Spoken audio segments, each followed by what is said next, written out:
Bab 551. Villa seri A Thomson Yipin bernilai lebih dari 100 juta, menjadikannya villa termahal di seluruh wilayah perkotaan Jinling. Bagi keluarga biasa, hal itu mustahil dicapai seumur hidup. Bagi keluarga kaya biasa, jika mereka bekerja keras dalam hidup ini, mungkin masih ada sedikit kemungkinan.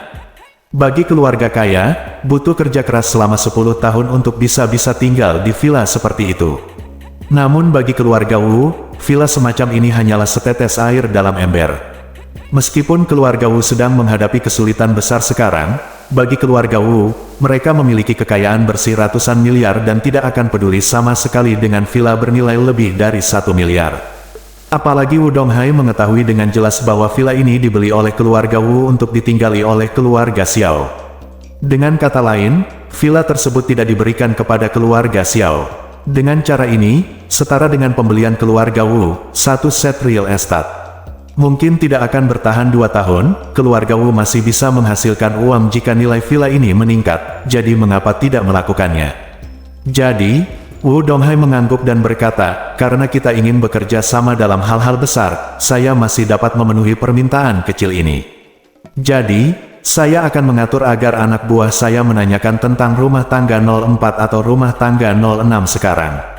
Tidak masalah kalau dijual atau tidak, saya bisa membelinya dari pihak lain dengan harga tinggi, dan setelah membelinya, Anda bisa pindah. Xiao Ren langsung bersemangat, terutama Xiao Changqian, yang menatap wanita tua itu dengan kekaguman di matanya. Tadinya aku mengira ibuku mungkin tidak ada gunanya karena sudah tua, namun tak kusangka ternyata benar pepatah lama, usia tua tetap saja lebih panas. Jika saya baru saja mendengar bahwa keluarga Wu akan berinvestasi di keluarga Xiao dan membantu grup Xiao keluarga Xiao untuk merevitalisasi, saya akan membungkuk dan berterima kasih padanya dengan penuh semangat.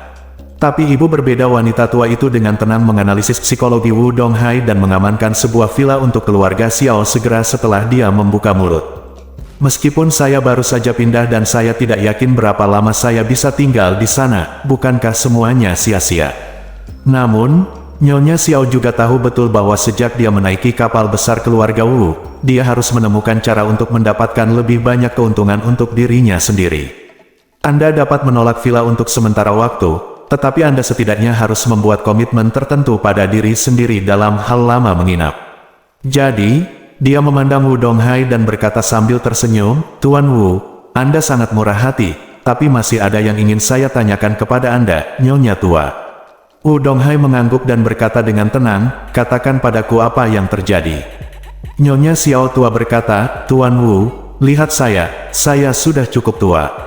Diperkirakan saya tidak akan hidup beberapa tahun lagi, dan tubuh serta tulang saya yang tua tidak tahan dengan siksaan.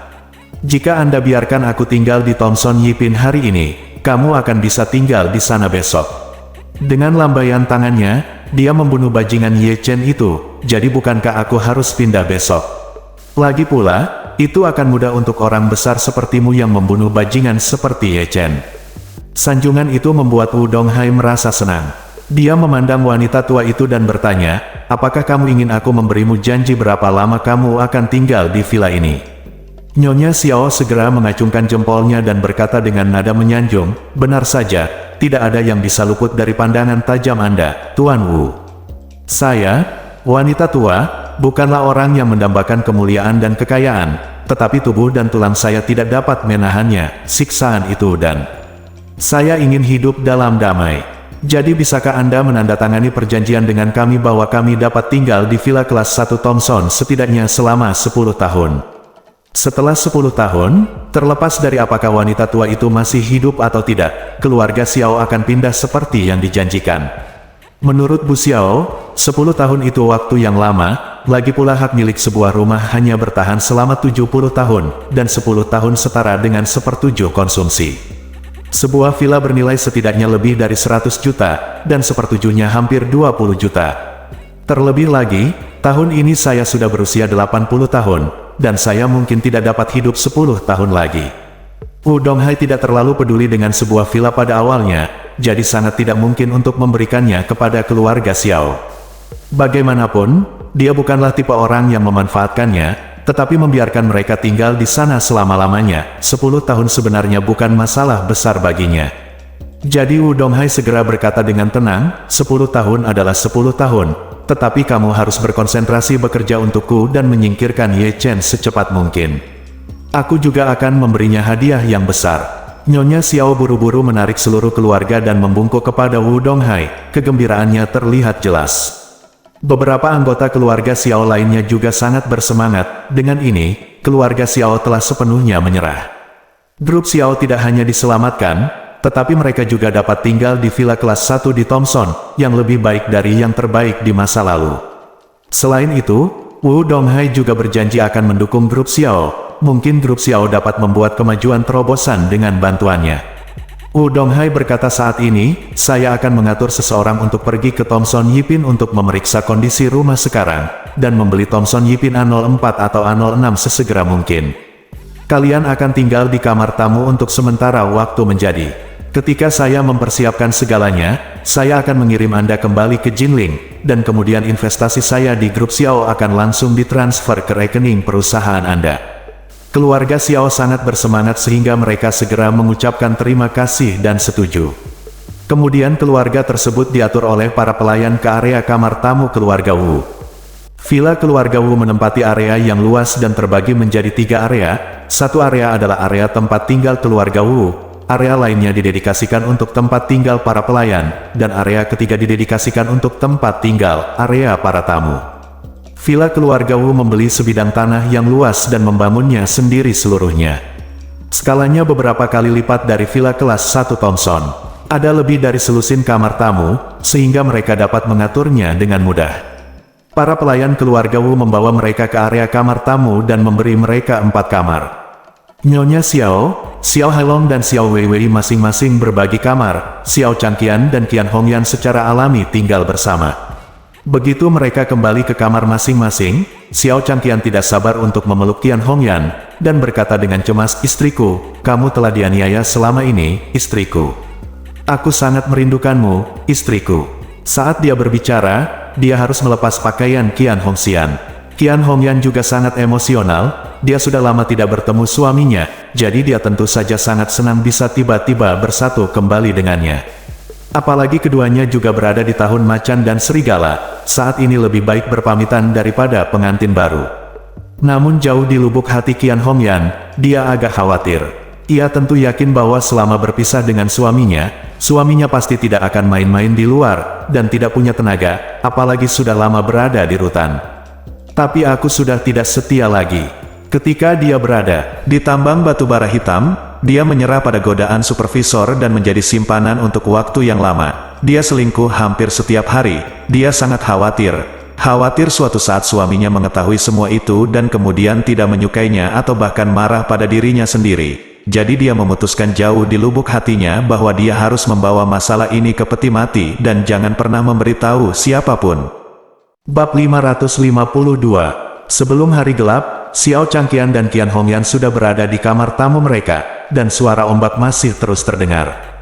Xiao Changqian benar-benar tertekan selama periode ini, dan dia berpisah dengan istrinya untuk waktu yang lama, jadi dia sangat cemas. Qian Hongyan secara alami sangat mencintai suaminya, dia pikir dia tidak akan pernah melihatnya lagi dalam hidup ini, tetapi dia tidak menyangka bahwa dia akan memiliki kesempatan untuk kembali ke pelukannya sekarang, jadi dia secara alami melayani suaminya dengan gembira. Tapi ini seharusnya menjadi pemandangan yang sangat harmonis, tapi Qian Hongyan tiba-tiba merasakan rasa kehilangan di hatinya. Alasan kenapa dia merasa tersesat adalah karena dia merasa kemampuan suaminya jauh lebih buruk dari supervisor kotor itu.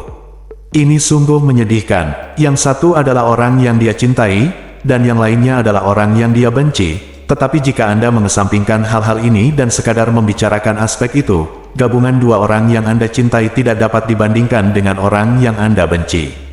Bagaimanapun, pihak lain adalah seorang pria yang melakukan pekerjaan kasar. Meskipun usianya tidak muda, namun kebugaran fisiknya sangat luar biasa. Ia kuat dan bertenaga. Melihat Xiao Changqian lagi, dia sendiri sedikit gemuk, dan dia tidak pernah berolahraga. Setelah dipenjara selama beberapa hari, berat badannya turun sekarang, jika tidak, perut buncit sebelumnya akan terlihat sangat lemah pada pandangan pertama. Jadi jika Anda benar-benar ingin membandingkan dengan supervisor itu, Xiao Changqian hanya bisa mendapatkan paling banyak 2 kesuksesan dari orang lain. Hal ini membuat Qian Hongyan merasa ada perbedaan makna yang besar. Seharusnya di Wushan mendung dan hujan, tapi sekarang terasa seperti hujan musim semi yang sama berharganya dengan minyak, dan tanah menjadi basah setelah hujan. Tapi dia hanya bisa menghela nafas dalam hatinya, lagi pula dia bunuh diri, dia tidak ingin kembali ke tempat gelap itu, apalagi melayani pengawas bau di gedung bata yang kotor dan bau itu. Sore harinya, para pelayan keluarga Wu mengundang mereka ke restoran ruang tamu untuk makan malam. Baik Wu Donghai maupun Wu Dongfeng tidak datang. Mereka sekarang menganggap keluarga Xiao sebagai pelayan mereka, jadi tidak mungkin mereka datang dan makan malam bersama pelayan mereka. Di tengah makan, pengurus rumah tangga keluarga Wu datang dan berkata kepada Nyonya Xiao, "Tuan Wu, kami meminta saya untuk memberitahu Anda bahwa dia telah membeli Villa Thomson Yipin A04, dan Anda beruntung, villa ini punya telah direnovasi dan siap untuk Anda tinggali. Tempat ini sepenuhnya didekorasi dengan peralatan mewah. Kami, Tuan Wu, menghabiskan tambahan 30 juta yuan untuk membelinya, jadi Anda bisa langsung pindah ke sana besok."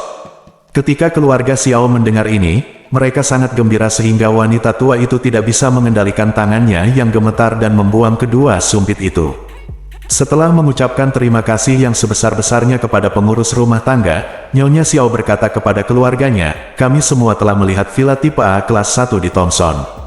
Villa tersebut memiliki banyak kamar dan cukup untuk keluarga kami. Sedangkan bagi saya lebih tua dan seperti yang saya inginkan untuk tinggal di kamar yang lebih luas, jadi aku ingin kamar terbesar di lantai 3, dan kalian bisa memilih sisanya." Xiao Changqian segera berkata, "Kalau begitu Hongyan dan aku ingin kamar terbesar di lantai 2. Xiao Hailong berkata, "Kalau begitu aku ingin kamar tidur kedua di lantai 3. Xiao Weiwei berkata, "Kalau begitu aku akan berada di lantai 2. Oke." Nyonya Xiao tua mengangguk puas dan mencibir, "Tidakkah keluarga mereka mengira kita sudah selesai? Saya benar-benar tidak sabar untuk melihat bagaimana jadinya setelah mereka tahu kita pindah ke rumah sebelah." Xiao Changqian mengertakkan gigi dan berkata, "Malan dan Ye Chen sialan itu bekerja sama untuk membuat rencana melawan istriku dan menyebabkan dia sangat menderita. Aku harus menyelesaikan masalah dengan mereka."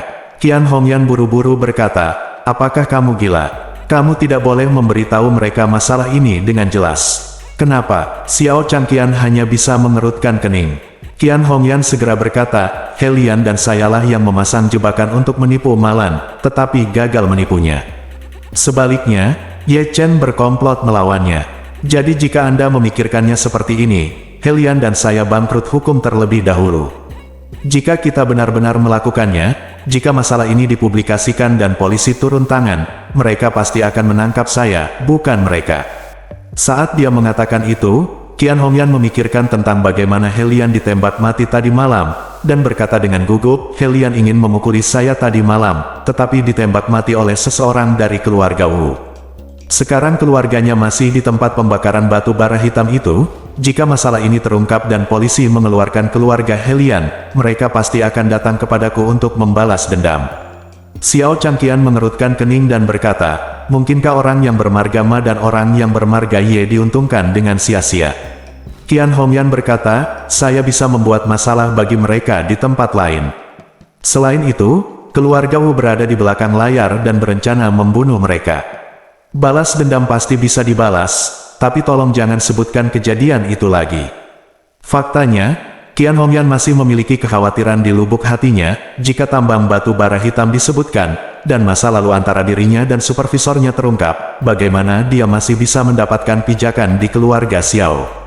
Xiao Changqian mendengar apa yang dia katakan masuk akal, mengangguk sedikit dan berkata, "Baiklah, kalau begitu mari kita berpura-pura bingung tentang masalah ini."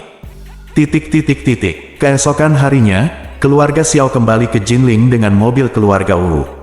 Dalam perjalanan pulang, keluarga Wu tidak mengatur pesawat pribadi untuk melepasnya, bahkan Rolls-Royce, melainkan langsung mengirimkan Buick GL8. Nyonya Xiao sangat tidak puas dengan Buick GL8 ini. Sesampainya di sana, Rolls-Royce berangkat ke bandara, pesawat pribadi berangkat ke Suzhou dan Hangzhou, lalu Rolls-Royce berangkat ke villa keluarga Wu. Spesifikasi dan kemegahannya sungguh mengesankan dan sangat menyenangkan. Akan lebih baik sekarang, beli saja mobil lusuh seharga 2 hingga 300 ribu yuan dan singkirkan semuanya. Perasaan duduk di dalam mobil ini sangat berbeda dengan Rolls-Royce. Namun karena pengemudi mobil tersebut adalah pengemudi keluarga Wu, ia hanya berani marah namun tidak berani berbicara. Dibutuhkan sekitar 1 jam perjalanan dari Suzhou dan Hangzhou ke Jinling, jadi ketika mereka sampai di Jinling, hari sudah lewat tengah hari. Sopir mengirim mereka ke gerbang Thomson Yipin, memberi mereka beberapa set kartu akses dan kunci, dan berkata kepada mereka, Tuan Wu ingin Anda pindah hari ini dan berinvestasi di grup Xiao Anda. Dia akan mengirim seseorang besok datang dan menghadapinya. Bagus. Nyonya Xiao sangat bersemangat dan mengangguk dan berkata, terima kasih untuk kami, Tuan Wu, dan katakan padanya bahwa kami pasti akan memenuhi harapannya. Sopir itu mengangguk dan pergi. Xiao Ren menggesek kartu akses dan masuk ke area villa kelas 1 Thomson. Ketika mereka datang ke Thomson Yipin lagi, masing-masing dari mereka merasa sangat sedih di hati mereka. Beberapa kali terakhir mereka datang ke Thomson Yipin, mereka merasa sangat iri dan cemburu. Sekarang 30 tahun ke Hedong dan 30 tahun ke Heksi, mereka juga memiliki villa kelas 1 karya Thomson. Orang yang paling bersemangat di antara mereka adalah Nyonya Xiao. Dia sudah lama menantikan untuk tinggal di Thomson Yipin. Jadi Nyonya Xiao berjalan di tengah, dengan cucunya Xiao Hailong dan cucunya Xiao Weiwei menopangnya di sisi kiri dan kanan. Xiao Changqian dan Qian Hongyan juga saling berpegangan tangan, terlihat mesra. Nyonya Xiao tua merasa dirinya sekarang seperti janda permaisuri Cixi, berjalan di kawasan villa yang super mewah. Dia sungguh agung dan bangga. Selain bersemangat, dia tidak bisa menahan diri untuk tidak menghela nafas. Alangkah baiknya jika aku bisa bertemu bajingan dari Malan itu. Aku ingin membuatnya sangat menderita. Xiao Weiwei tersenyum dan berkata, Nenek, jangan lupa, kakinya patah karena tendanganmu. Dia mungkin sedang berbaring di tempat tidur di rumah sambil menangis. Semuanya tertawa. Xiao Hailong tiba-tiba menunjuk ke seorang wanita yang memegang tongkat dengan satu tangan di tepi sabuk hijau di pinggir jalan di depan dan berseru, sial, bukankah itu Malan jalan itu? Bab 553. Saat ini, Malan sedang makan siang dan mengarahkan Ye Chen untuk menggali tanah di jalur hijau area villa dengan ember timah dan sekop. Malan tidak melakukan apapun dalam 2 hari terakhir. Dia tidak bisa keluar bermain karena kakinya patah. Dia bosan di rumah dan menelusuri lingkaran teman-temannya. Dia menemukan seorang teman wanita yang belum pernah dia temui, sebelum membeli villa di pinggiran kota. Dia banyak menanam buah-buahan dan sayuran di halaman villanya dan membagikan foto buah-buahan dan sayuran tersebut di momen WeChat miliknya. Banyak orang menyukainya dan mengatakan dia pintar dan berpengetahuan luas tentang kehidupan. Malan sangat cemburu, jadi dia juga punya keinginan dan ingin menanam sayuran dan buah-buahan di halaman villa. Tapi kakinya patah, jadi dia tidak bisa menyekop tanah, jadi dia harus mengatur agar Ye Chen melakukan pekerjaan semacam ini. Ye Chen awalnya tidak ingin menyinggung perasaannya. Lagi pula, dia sudah bertengkar dengannya terakhir kali. Mulai sekarang, dia harus bersikap sopan padanya ketika dia tinggal di villanya, jadi dia ingin memberinya instruksi, tapi tidak mungkin. Tetapi ketika istrinya Xiao Churan mendengar bahwa ibunya ingin menanam buah-buahan dan sayuran, dia juga merasa bahwa hal semacam ini dapat menumbuhkan perasaannya dan memungkinkan dia untuk tinggal di rumah dengan jujur, jadi dia maju dan meminta bantuan Ye Chen. Saat itulah Ye Chen setuju. Menurutnya, alangkah baiknya jika Malan berhenti bekerja sepanjang hari dan membiarkannya menanam sayuran. Jadi setelah makan malam, saya membantunya, menyekop banyak tanah ke dalam villa, dan sudah melingkari tempat untuk membuatkan kebun sayur untuknya. Malan sedang mengemudikan tongkat saat ini dan berkata kepada Ye Chen, aku menggali beberapa loes, jangan lupakan tanah hitam itu bau. Ye Chen mengangguk dan menundukkan kepalanya untuk menggali tanah tanpa berkata apa-apa.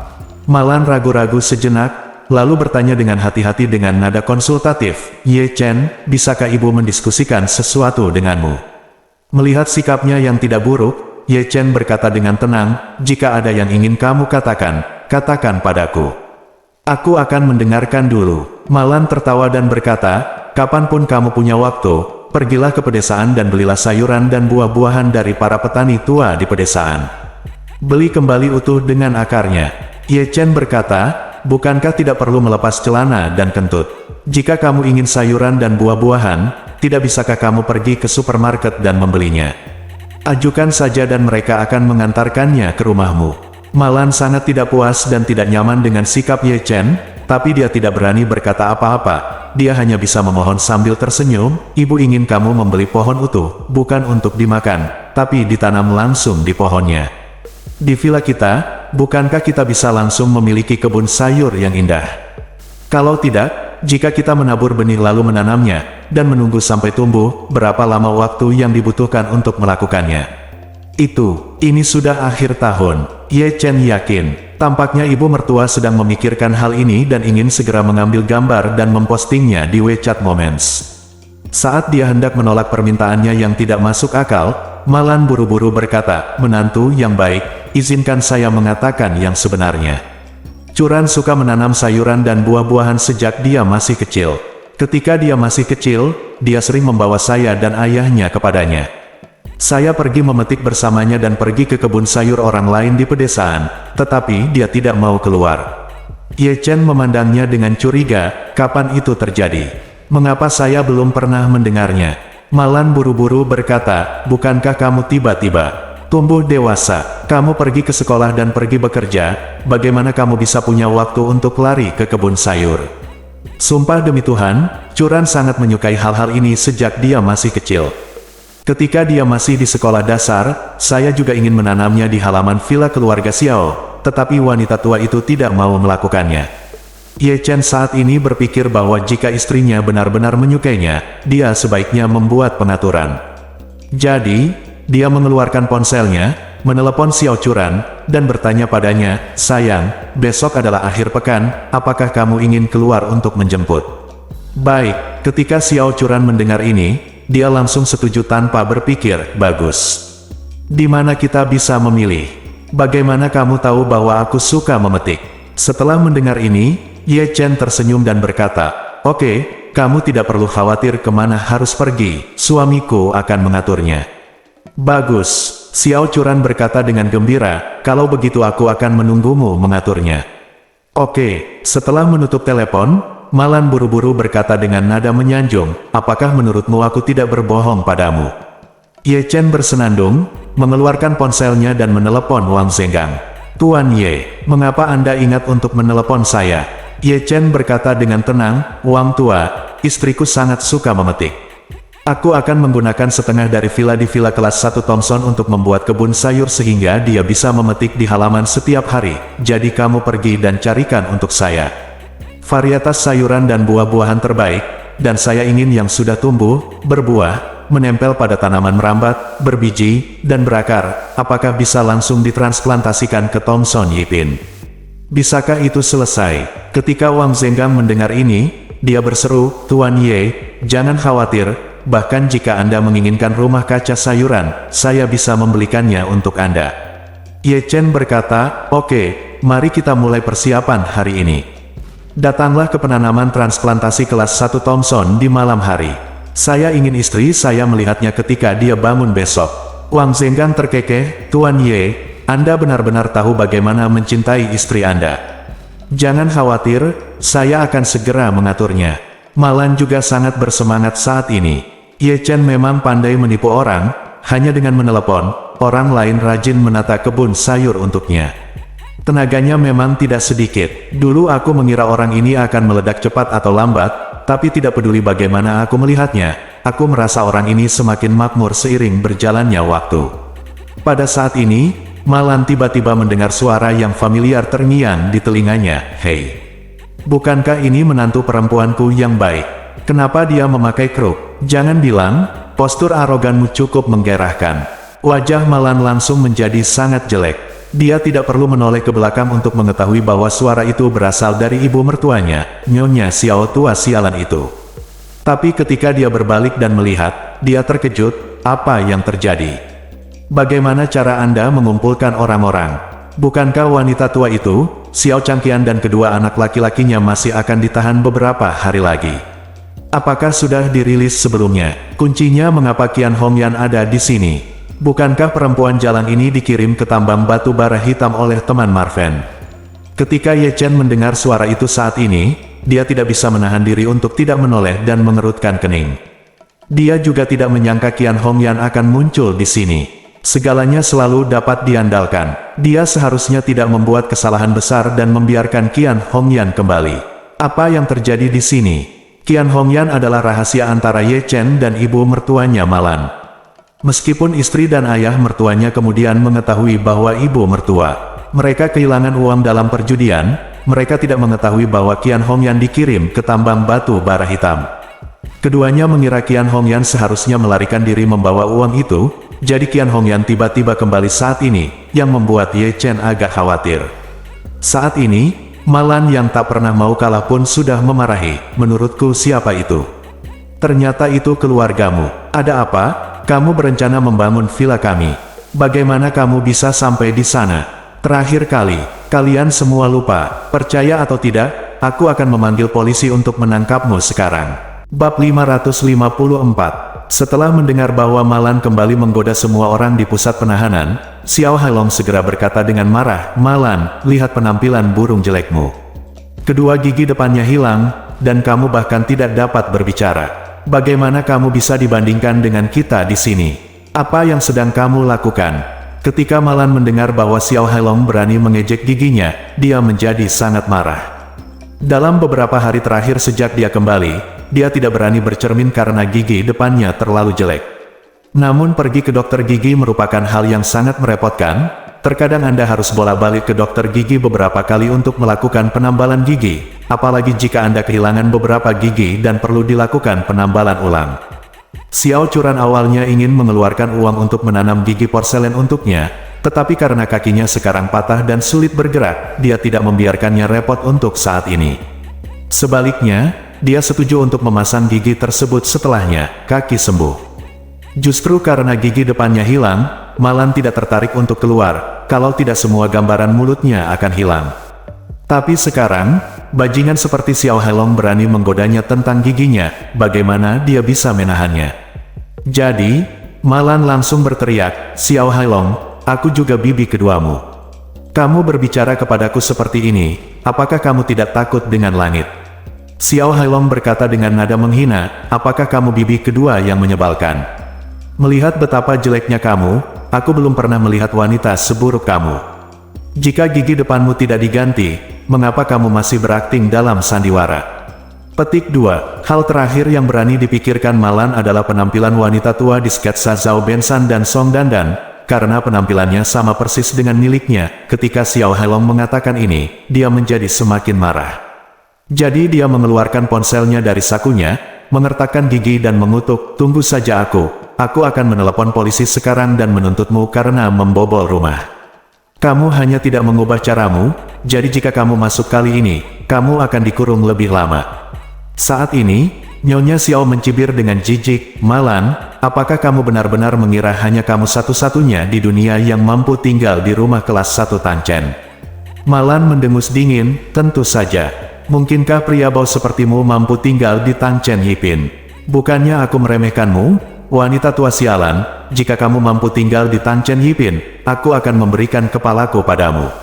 Putar dan gunakan sebagai bola untuk kamu tendang." Nyonya Xiao tua tertawa keras, "Oh Malan, kamu benar-benar tidak berubah sama sekali.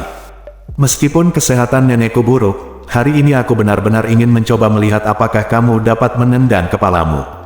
Setelah itu, wanita tua itu mengeluarkan kunci yang sangat indah dan berkata dengan arogan, "Sudah kubilang Malan, Thompson kelas 1A04 ini sudah menjadi milikku. Mulai hari ini, keluarga kita bertetangga." Malan berkata dengan nada menghina, "Nyonya tua, kamu benar-benar berani menyombongkan diri. Kamu bahkan tidak mampu membeli makanan, dan kamu masih membeli Thompson A04. Apa, kamu menjual Xiao Weiwei kepada orang kaya lagi? Tapi, dengan Xiao kecantikan Weiwei, orang kaya mana yang bersedia membayar harga setinggi itu?" Ketika Xiao Weiwei mendengar ini, dia menunjuk ke arahnya dan mengumpat dengan marah, "Malan, siapa yang kamu bicarakan? Jalan." "Aku sedang membicarakanmu," Malan berkata tanpa ragu, "aku tidak tahu siapa yang menemani seorang lelaki tua yang lebih tua dari ayahnya, dan sekarang dia berani mendatangiku dan berteriak, apa ini?" Xiao Weiwei secara alami sangat marah ketika daun aranya diangkat. Saat dia hendak mendatangi Malan untuk berdebat, Nyonya Xiao meraihnya dan berkata dengan tenang, "Weiwei, jangan menganggapnya serius dengan orang cacat seperti itu, dia sudah sangat sengsara, kenapa kamu berdebat dengannya?" Setelah itu, dia memanggil 4 orang lainnya, "Ayo pergi, ayo cepat bersihkan villa kita." Apa gunanya berdebat dengan orang busuk seperti itu? Yang lain meludahi kaki Malan, lalu berjalan melewatinya dengan ekspresi arogan. Malan masih tidak percaya bahwa mereka benar-benar mampu membeli Thompson kelas 1, dan dia memarahi di belakangnya, "Cukup untuk kalian. Jika kalian terus pamer seperti ini, petugas keamanan akan segera datang untuk mengusir kalian." Qian Hongyan berbalik, menatap Malan dengan mata muram, dan berkata dengan dingin, "Malan, jangan lupa bahwa hutang kita berdua belum lunas." Malan memarahi, "Kamu bercanda, apakah aku takut padamu? Apakah kamu percaya menantu laki-lakiku akan mengirimmu kembali ke tambang batu bara hitam hanya dengan satu panggilan telepon?" Bagaimanapun, Xiao Changkun dan Xiao Churan tidak ada di sini, dan Malan tidak mau menyebutkan tempat pembakaran batu bara hitam. Qian Hongyan memelototi Malan dengan tatapan kanibal dan hendak berbicara. Saat ini, Nyonya Xiao sudah membuka pintu Villa A04. Melihat Malan yang tercengang, dia melambaikan kunci di tangannya dan berkata dengan tersenyum, "Malan, apa yang baru saja kamu katakan? Apakah kamu tidak akan memenggal kepalamu dan menggunakannya sebagai bola untuk aku tendang? Ayolah." Ketika Malan melihat wanita tua itu benar-benar membuka pintu A04, dia terkejut dan tidak bisa berkata-kata. Bagaimana ini mungkin? Bukankah keluarga Xiao sudah sangat miskin sehingga mereka bahkan tidak punya tempat tinggal? Bagaimana mungkin membeli villa di Thompson Yipin? Mungkinkah Xianyu telah menyerah, dan keluarga ini akan bertetangga dengan saya? Ini terlalu buruk. Memikirkan hal ini, dia segera melihat ke arah Ye Chen dan berseru, "Ye Chen, apa yang terjadi? Bukankah temanmu mengirim mereka semua ke tambang batu bara hitam? Bukankah dia bilang mereka tidak akan diizinkan keluar di masa depan? Mengapa Qian Hongyan kehabisan?" Ye Chen juga sedikit terkejut saat ini. Dia mengeluarkan ponselnya, berjalan ke tempat sepi, dan memberikannya langsung kepadanya. "Mengapa orang yang saya minta Anda kirim ke tambang batu bara hitam terakhir kali kembali? Apa yang terjadi di sana?" Karena terkejut, dia berkata, "Apakah ada hal seperti itu?" "Tuan Ye, tunggu sebentar, saya akan menelepon dan bertanya." Sesaat kemudian, ada panggilan masuk, "Tuan Ye, seseorang membeli tambang batu bara kecil milik teman saya, dan harganya 3 kali lipat dari harga pasar." Ye Chen tiba-tiba menyadari. Tanyakan padanya, "Apakah itu keluarga Wu?" "Iya, itu keluarga Su Hang Wu." "Tuan Ye, apakah keluarga Wu mengincar Anda? Apakah Anda ingin semua orang membantu Anda menemukan solusi?" Ye Chen berkata dengan tenang, "Tidak, keluarga Wu belum secara resmi melapor. Mereka hanya beberapa antek sekarang. Jangan khawatirkan dia." Saat ini, dia berkata dengan rasa bersalah, "Tuan Ye, saya menyalahkan pengawasan saya yang buruk atas masalah ini. Tolong hukum saya akan mengatur seseorang untuk menangkap Qian Hongyan hari ini." "Tidak perlu," Ye Chen berkata dengan tenang, "karena dia kembali. Biarkan dia tinggal di sini." Setelah mengatakan itu, Ye Chen bertanya lagi, "Bagaimana situasi ayah dan anak keluarga Wei yang menggali ginseng di Gunung Changbai sekarang?" Dia buru-buru berkata, "Kedua pria dari keluarga Wei telah berada di Gunung Changbai. Seseorang datang untuk merampok mereka beberapa waktu yang lalu, tetapi mereka dipukuli oleh orang-orang saya dan orang-orang Wei Liang. Untuk memperkuat pertahanan, Wei Liang dan saya berdua mengirim beberapa orang lagi ke sana. Sekarang ada hampir 20 orang di sana yang menjaga mereka secara diam-diam." "Oke." Ye Chen bersenandung dan berkata, "Keluarga bernama Wu mungkin mencari musuhku di mana-mana, jadi aku harus menjaga mereka tetap aman untukku. Aku tidak akan mencari Qian Hongyan ketika dia kembali. Kamu akan mengejar kasusnya, tetapi ayah dan anak keluarga Wei tidak boleh dibebaskan." Dia berkata, "Tuan Ye, mohon jangan khawatir. Saya akan memberitahu adik laki-laki saya untuk menjaganya dengan ketat, dan tidak ada yang akan mengambilnya." "Oke." Ye Chen bersenandung dan kemudian berkata, "Oke, mari kita beritahu Wei Liang untuk mengirim lebih banyak tenaga. Kalau ayah dan saudara laki-lakinya kembali mencarinya untuk mencuri obat-obatan Wei." Bab 555. Tidak ada yang lebih takut dengan kembalinya ayah dan saudara laki-lakinya selain Wei Liang. Jika keluarga Wu benar-benar merebut kembali ayah dan saudara laki-lakinya dari Gunung Changbai, hal pertama yang akan mereka lakukan adalah membantu mereka mendapatkan kembali farmasi Wei.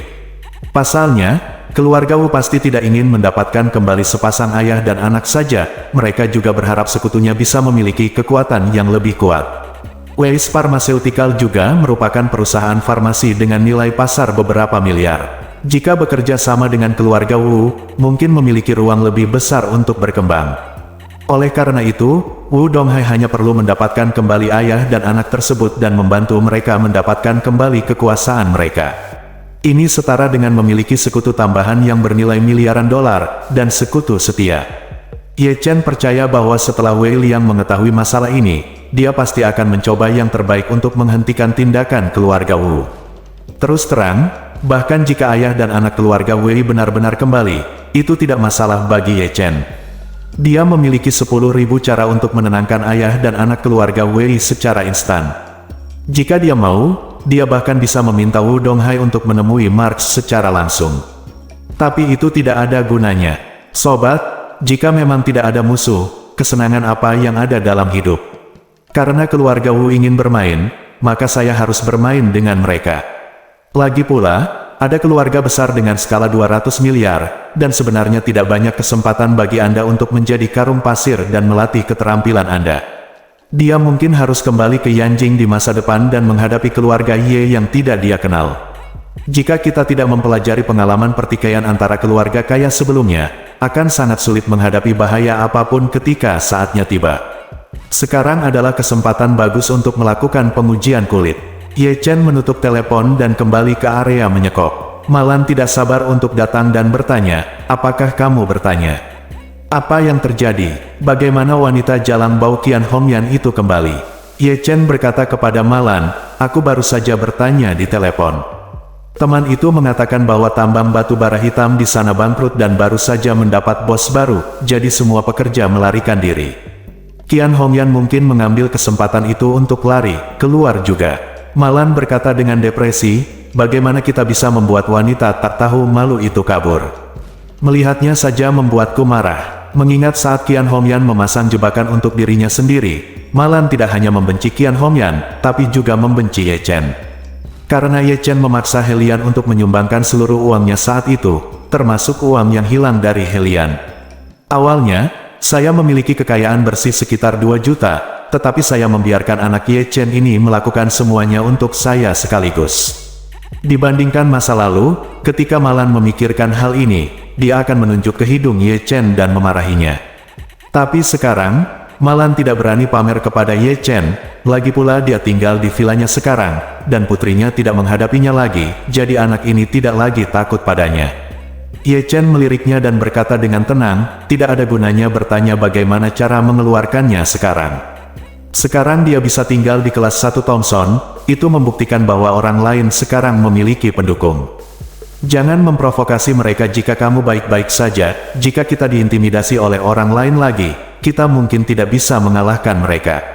Ketika Malan mendengar ini, dia merasa khawatir. Tetapi jika dia benar-benar membiarkan dirinya berperilaku dengan ekor di antara kedua kakinya di depan keluarga mereka di masa depan, dia benar-benar tidak dapat menerimanya di dalam hatinya. Mengapa? Orang-orang ini jelas akan mati, jadi bagaimana mereka bisa bertahan hidup? Dan dia masih hidup dan sehat. Jadi, dia mengertakkan gigi dan berkata, "Ye Chen, jika kamu bertanya padaku, mengapa kamu tidak mencari kesempatan suatu hari nanti untuk memukul keluarga mereka dengan baik? Akan lebih baik jika mematahkan kelima kaki mereka dan membiarkan mereka tetap di sini, di villa ini setiap hari. Ada kursi roda di dalamnya." Ye Chen bertanya balik, "Jika mereka tertangkap, saya pasti akan masuk penjara. Saya tidak peduli, tetapi jika saya masuk penjara dan mereka memblokir Anda di depan rumah dan memukuli Anda, apa yang akan Anda lakukan?" Ketika Malan mendengar ini, dia langsung ketakutan. Dia harus mengakui bahwa apa yang dikatakan Ye Chen masuk akal. Keluarga Xiao sendiri memiliki jumlah orang yang banyak, dengan Ye Chen di sini, mereka mungkin tidak berani datang dan memprovokasi dia, tetapi jika Ye Chen tidak ada di sini, siapa lagi yang bisa melindunginya? Xiao Changkun, bajingan tua itu ingin menceraikannya sekarang, dan dia mungkin ingin diintimidasi. Lagi pula, dia sendiri adalah seorang pecundang. Kakinya terasa lemas saat melihat ibunya. Sungguh angan-angan mengharapkan dia membantu.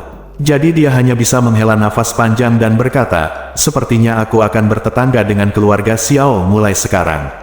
Aku merasa sangat tidak nyaman. Saat ini, keluarga Xiao merasa tercengang dan terkejut di villa. Villa Thomson Yipin 0. A04 memiliki denah yang sama dengan A05, dan pemilik sebelumnya juga banyak memikirkan dekorasinya, bisa dikatakan sangat mewah. Setelah Nyonya Xiao membuka pintu dan masuk, dia tercengang. Gaya dekorasi rumah ini agak berlebihan, dengan banyak hiasan emas yang terlihat sangat mewah. Semuanya tampak seperti istana. A05 tempat tinggal Ye Chen terlihat jauh lebih cantik. Ini juga karena Wang Zenggang mengetahui bahwa Ye Chen adalah orang yang relatif rendah hati, jadi ketika dia mendekorasi vilanya, dia sengaja menggunakan gaya dekorasi yang tidak terlalu mencolok. Di sisi lain, A04 terlihat agak mewah, dengan kemewahan yang sedikit berlebihan.